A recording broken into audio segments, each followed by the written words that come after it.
semuanya, perkenalkan nama saya Selida, saya dari Fakultas Ekonomi dan Bisnis Universitas Jambi. Dalam video kali ini saya akan membahas mengenai akuntansi perpajakan dengan judul menyusun laporan rekonsiliasi fiskal.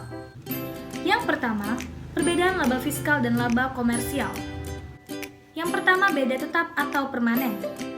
Beda tetap terjadi karena adanya perbedaan pengakuan dan beban menurut akuntansi dengan fiskal, yaitu adanya penghasilan dan beban yang diakui dan tidak diakui menurut fiskal ataupun sebaliknya. Yang kedua, beda waktu atau sementara. Artinya, secara keseluruhan, beban atau pendapatan, akuntansi maupun perpajakan sebenarnya sama, tetapi tetap berbeda alokasi setiap tahunnya. Yang kedua, koreksi positif dan negatif. Koreksi positif adalah koreksi yang terjadi apabila laba menurut fiskal bertambah. Koreksi positif biasanya dilakukan akibat adanya sebagai berikut. Yang pertama, beban yang tidak diakui oleh pajak. Yang kedua, penyusutan komersial lebih besar dari penyusutan fiskal. Yang ketiga, amortisasi komersial lebih besar daripada amortisasi fiskal.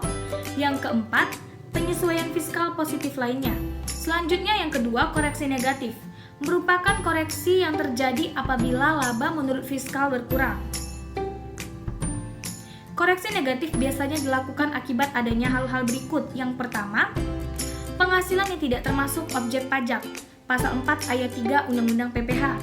Yang kedua, penghasilan yang dikenakan PPh bersifat final, Pasal 4 ayat 2 Undang-Undang PPh. Yang ketiga, penyusutan komersial lebih kecil daripada penyusutan fiskal. Yang keempat, amortisasi komersial lebih kecil daripada amortisasi fiskal. Yang kelima, penghasilan yang ditangguhkan pengakuannya.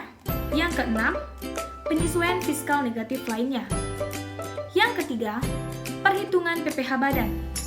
Pengertian badan. Menurut ketentuan perpajakan, yang dimaksud dengan badan adalah sekumpulan orang atau modal yang menjadi suatu kesatuan dengan tujuan untuk melakukan usaha ataupun tidak melakukan usaha. Mekanisme yang umum digunakan untuk menghitung PPh badan yang pertama, perhitungan penghasilan kena pajak untuk mendapatkan nominal penghasilan kena pajak badan, kurangi penghasilan neto fiskal dengan kompensasi kerugian fiskal. Yang kedua, penghitungan PPh terutang untuk mendapatkan nominal PPh terutang atau pajak penghasilan yang dibayarkan. Demikianlah penjelasan singkat saya mengenai akuntansi perpajakan dengan judul menyusun laporan rekonsiliasi fiskal.